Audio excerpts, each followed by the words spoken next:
Hi, how are you? Welcome. Thank you.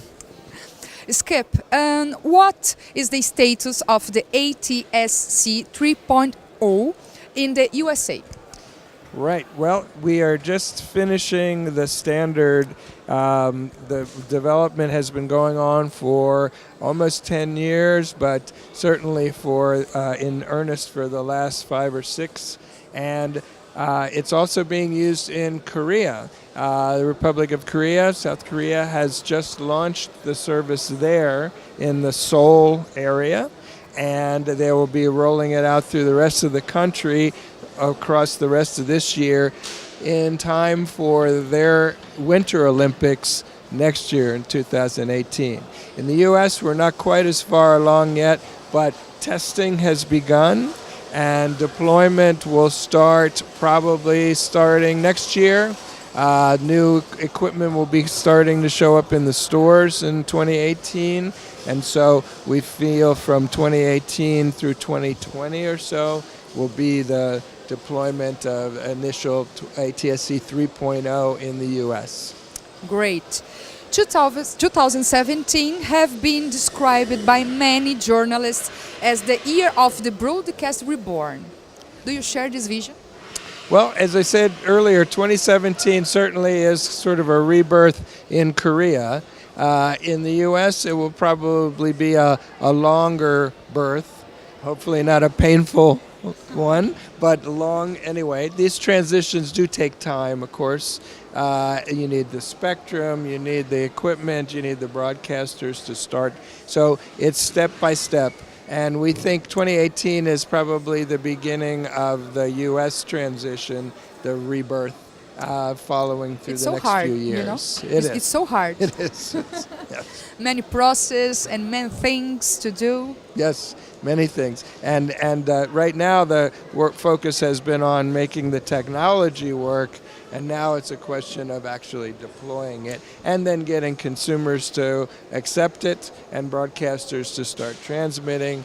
So many things have to fall in line, but it looks like they're all scheduled to do so. And as we've seen already in Korea, it works, and people are taking it up, and we expect to see the same in the U.S. in the next few years. Excellent. Concerning the new technologies for media use, especially use? Yes. Especially about OTT telecom networks, what is the importance of terrestrial, a new digital TV standard for the USA? Yes, many people have asked that because so many new formats are being developed for the internet, television, and of course there's cable and satellite. So why a new terrestrial standard? But in fact, the last terrestrial standard is really what gave rise to HD television. The ATSC originated HD TV, and now of course it's everywhere. So ATSC 3.0, the next generation, we think will be the same force behind Ultra HD and many other things, because ATSC 3.0 changes and improves so many different things in television that yes, it will be used and is primarily used for terrestrial TV, but we think the trickle-down effect of that will permeate all forms of television, whether it's cable, satellite, or over-the-top internet TV, as driven by broadcasting, because broadcasters, terrestrial broadcasters, are still the largest creators of content, and they have the most financial and economic power behind them to drive a new standard forward. So that's the right place to start it.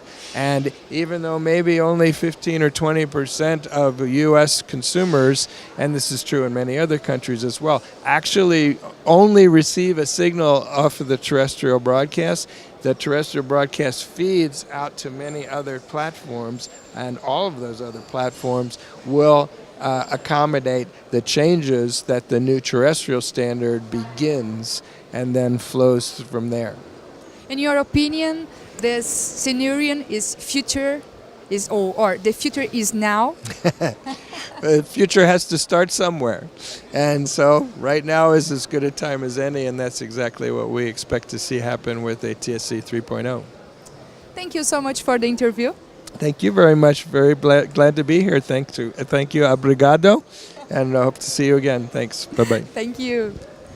SET EXPO 2017, o maior evento de conteúdo e tecnologia de mídia da América Latina. A gente volta já já.